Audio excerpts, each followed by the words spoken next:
ओम असतो मा सद्गमय तमसो मा ज्योतिर्गमय मृत्योरमामृतं गमय।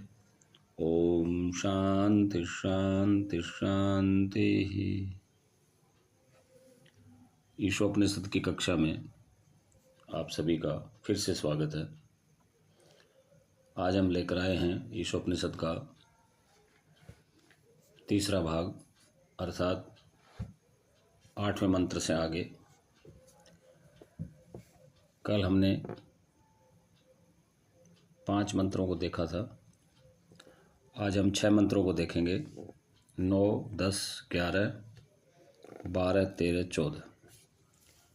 इन 6 मंत्रों का में 3-3 के 2 सेट हैं और उन दोनों का लगभग थोड़ी सी भिन्नता है। बाकी एक ही बात को दूसरी तरह से कह रहे हैं। तो 9वें मंत्र की शुरुआत करते हैं। 9वें मंत्र में अंधम तमः प्रविशन्ति ये अविद्याम उपासते ततो भूय युते तमो ये उविद्यायाम रताः। अंधम तमः प्रविशन्ति यानी जो अंधकार पूर्वक जो तम है, तमोगुण है या बहुत अधिक अंधेरा है, उसमें उनका प्रवेश होता है। ये अविद्याम उपासते, जो अविद्या की उपासना कर रहे हैं। और ततो भूय इव तेतमो ये उ विद्यायाम रताः, और उनसे भी अधिक अंधकार में वे लोग जाते हैं जो केवल विद्या में रत हैं, अर्थात जो केवल विद्या की ही उपासना कर रहे हैं। तो इन्होंने कहा कि केवल अविद्या में रत रहना, वो तो अंधकार में जा ही रहे हैं, परंतु जो केवल विद्या में रत हैं वे भी अंधकार में ही जा रहे हैं। तो सुनने में बड़ा अटपटा सा लगेगा कि जो विद्या में रत हैं वे भी अंधकार में क्यों जा रहे हैं। तो जो विद्या में रत हैं वो यानी उनका अविद्या की तरफ बिल्कुल ध्यान नहीं है। अर्थात यहाँ अविद्या का तात्पर्य है सांसारिक ज्ञान, जो है सांसारिक ज्ञान, जो संसार का जो भौतिक ज्ञान है, भौतिक पदार्थों की उत्पत्ति है, जिसको आज के टाइम में जिसको साइंस कहा जाता है, विज्ञान कहा जाता है, वो सारा यहाँ अविद्या के नाम से कहा गया है। और विद्या माने केवल आत्मा का ज्ञान, परमात्मा का ज्ञान, जिससे जो जीवन का अंतिम लक्ष्य है। तो केवल अविद्या का ज्ञान होना और केवल विद्या का ज्ञान होना, इसका निषेध किया जा रहा है। दोनों का ज्ञान एक साथ होना, ऐसा कहेंगे आगे मंत्र में कि दोनों का जब एक साथ ज्ञान होता है, क्योंकि केवल विद्या में यानी केवल जो आत्मा परमात्मा में रत है और संसार का उसको बिल्कुल भी ध्यान नहीं है, तो उसके शरीर का, उसके संसार का, उसके परिवार का, उसके बच्चों का, उसके आसपास का, उसके समाज का फिर क्या बनेगा, ये तो आप लोग सोच ही सकते हैं। सभी लोग सोच सकते हैं कि जो अपने शरीर की तरफ भी ध्यान नहीं दे रहा, जो अपने घर परिवार के आर्थिक स्थिति पे या दूसरी वस्तुओं की जो आवश्यक वस्तुएं हैं उन पर भी ध्यान नहीं दे रहा, केवल विद्या में ही रहता है, तो वो भी ठीक नहीं है। वो भी एक प्रकार से अंधकार में ही जा रहा है।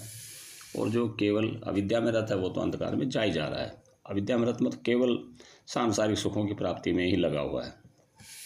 तो इस प्रकार से 9वें मंत्र में कहकर फिर 10वें में कहते हैं कि अन्यत एव आहुर अविद्या, अन्यत आहुर अविद्या इति शुश्रुम धीराणाम ये नस्तक विचचक्षिरे, ये नस्तक विचचक्षिरे। अन्यत एव आहुर अविद्या, अन्यत एव आहुर विद्या इति शुश्रुम धीराणाम, इति शुश्रुम धीराणाम ये नस्तक विचचक्षिरे। कह रहे हैं कि जो विद्या है उसका फल अलग है, अविद्या का फल अलग है। ऐसा हमने अब तक के जो विशेष महात्मा, विशेष पुरुष हुए हैं उनकी वाणी में, या हमको जो पढ़ाने वाले आचार्य हुए हैं उनकी वाणी में हमने ये सुना है।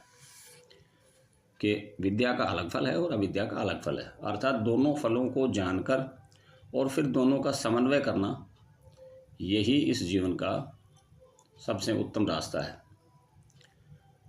फिर 11वें मंत्र में कह रहे हैं, विद्याम च अविद्याम च यस्तत् वेदो उभयम सह, जो विद्या और अविद्या दोनों को एक साथ जानता है, अर्थात जो सांसारिक ज्ञान को भी जानता है और आत्मा परमात्मा के ज्ञान को भी जानता है, और फिर उस दोनों का समन्वय बनाकर जो अपने जीवन को जीता है,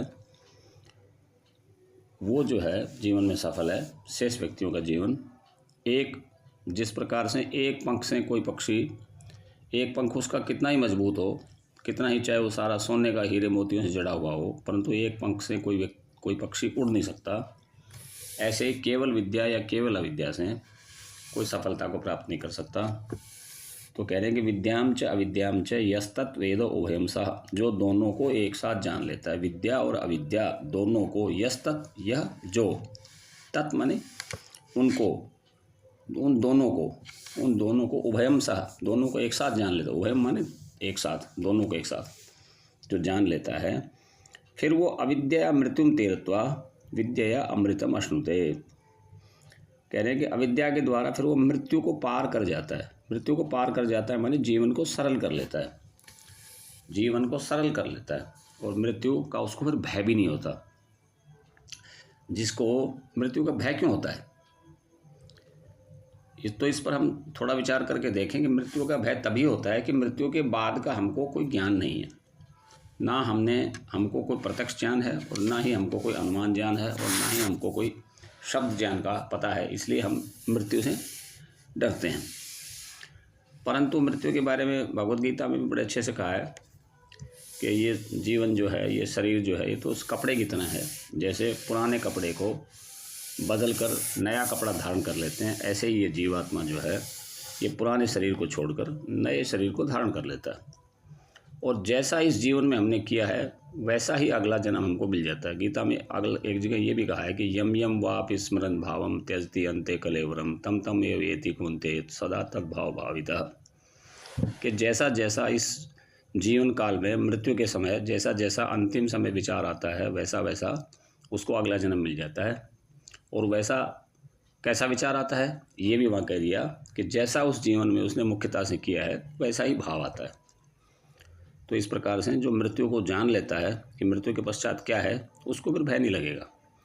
और जिसने इस जीवन में अच्छे कर्म किए उसको भय क्यों लगेगा, जिसने अच्छे कर्म नहीं किए उसको भय लगेगा।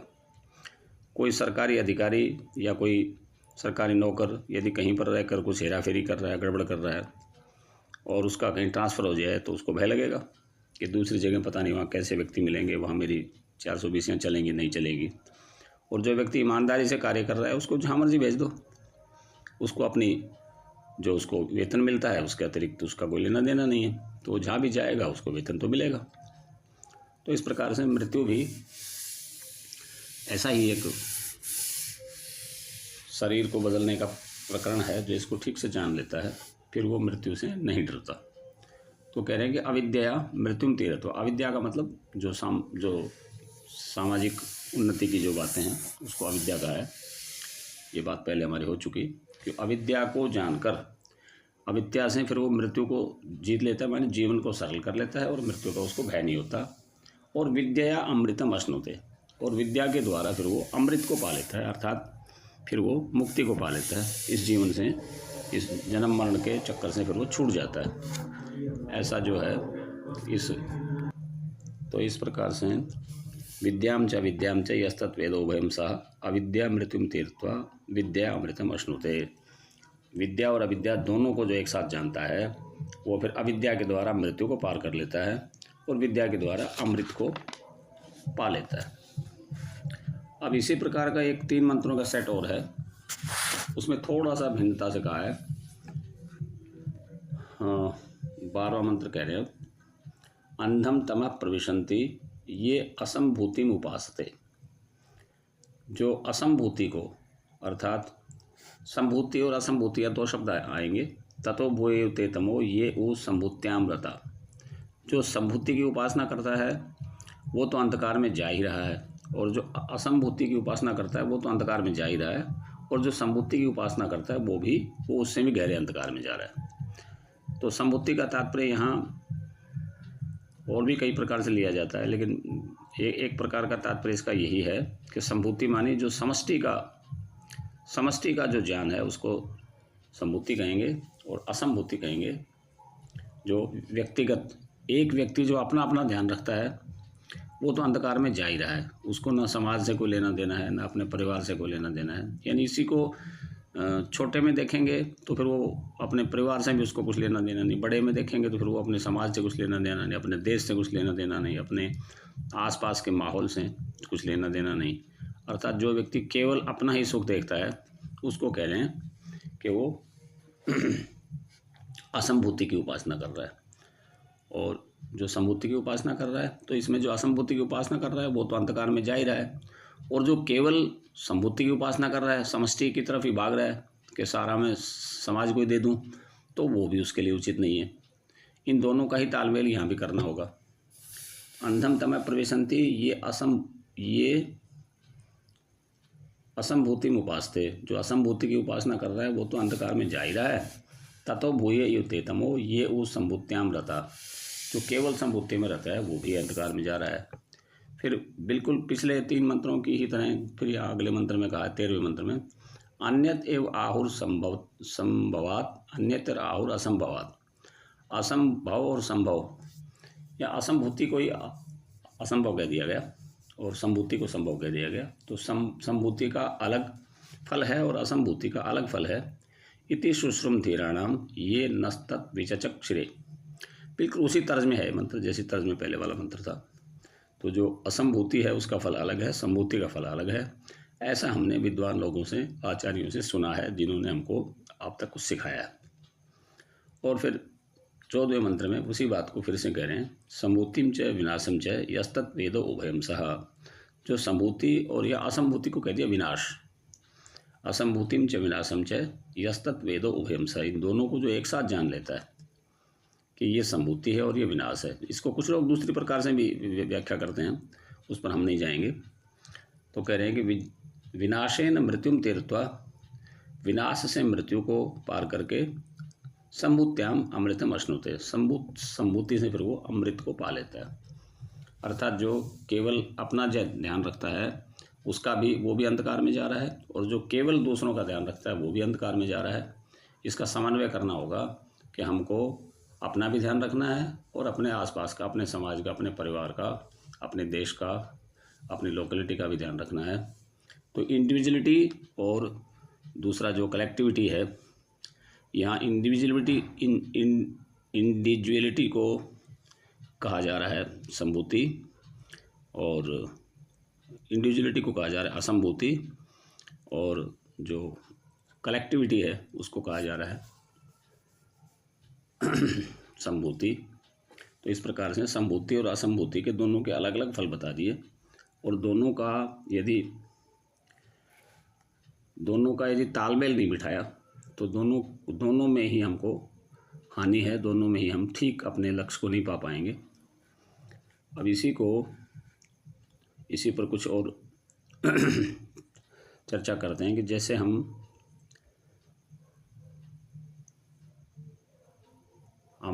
घर परिवार वाले हैं, बाल बच्चेदार हैं, समाज वाले हैं, और लगभग सभी होते ही हैं। तो हम यदि केवल अपना ध्यान रखेंगे तो भी हम सुखी नहीं रह सकते, और यदि केवल दूसरों का ध्यान रखेंगे तो भी हम सुखी नहीं रह सकते। इसी प्रकार से हम केवल यदि ज्ञान विज्ञान की सांसारिक उन्नति की बात करते रहेंगे तो भी हम सुखी नहीं रह सकते, और केवल आत्मा परमात्मा की बात करेंगे तो भी हम सुखी नहीं रह सकते। इन दोनों स्थितियों में तालमेल, आपसी समन्वय होना बहुत आवश्यक है। इसी पर भगवद गीता में भी ऐसा कहा है कि समत्वम योग उच्यते, वहाँ 48वां श्लोक है 2 अध्याय का, वहाँ है योगस्थ कुरु कर्माणि संगम त्यक्त्वा धनंजय सिद्ध असिद्धयो समो भूत्वा समत्वम योग उच्यते। कि हे धनंजय कह रहे हैं अर्जुन को, श्री कृष्ण जी कह रहे हैं वहाँ कि जब हम योग में स्थित होकर कर्म करते हैं और उस कर्म का फल क्या मिलेगा इसकी तरफ हमारा ध्यान नहीं होता। हमारा केवल कर्म पे ध्यान होता है। कर्म करना ही हमारा कर्तव्य है, इसलिए मैं कर्म कर रहा हूँ। उसका फल क्या मिलेगा वो परमात्मा जाने। उस पर ध्यान ना करते हुए जो केवल अपने कर्म पर ध्यान देता है, ऐसा जो व्यक्ति है, और जो सिद्धि और असिद्धि दोनों में जो सम रहता है। सम रहने का तात्पर्य है कि वो वस्तु प्राप्त हो गई जिसके लिए कर्म किया जा रहा है, तो भी उसको कोई बहुत ज़्यादा मतलब उछलता नहीं है। और जब वो वैसा फल नहीं मिलता किसी कारण से, उसके पीछे वो ये विचार करता है कि हो सकता है कि मेरे जो है कर्म जो है वो परमात्मा क्षण क्षण देख रहा है और वो ऐसा फल नहीं देना चाहता होगा जैसा मैं जान रहा हूँ, और उसमें ही मेरा कल्याण है। क्योंकि परमात्मा जो कुछ भी करता है हम सबके कल्याण के लिए ही करता है। और ये भी हो सकता है कि आज मैंने कुछ कर्म किया और उसका मुझे फल मिलना था, परंतु मैंने पहले कोई अतिरिक्त कर्जा ले रखा है किसी का, तो वो कर्जे में से काट लिया होगा। तो इस प्रकार से विचार करके वो शांत रहता है। यानी वो हानि में, लाभ में, जन्म में, मरण में, सब में उसकी बुद्धि एक सम रहती है। तो कह दिया वो समत्वम योग उच्यते। इस समता का नाम ही योग है। तो इस प्रकार से इन 6 मंत्रों में भी हमने यही देखा कि जो विद्या को जानता है, अविद्या को जानता है, दोनों को एक साथ जानता है, वही कल्याण के मार्ग पर बढ़ रहा है। जो केवल विद्या की तरफ भाग रहा है या केवल अविद्या की तरफ भाग रहा है या केवल संभूति की तरफ भाग रहा है और केवल असंभूति की तरफ भाग रहा है, एक पंख से वो उड़ान भर रहा है, तो उसकी उड़ान कभी पूरी नहीं होगी, उसकी यात्रा कभी पूरी नहीं होगी। तो इस प्रकार से 6 मंत्रों में हमने ये देखा कि हमको इन दोनों के बीच में समत्व बैठाना पड़ेगा। अपने जीवन को जब तक समता के उसमें नहीं लाएंगे तब तक हमारा जीवन ठीक रास्ते पर नहीं जा रहा, ऐसा हमको निर्णय करना होगा। तो अब आज का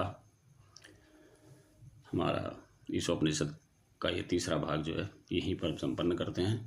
ओम शांति शांति शांति।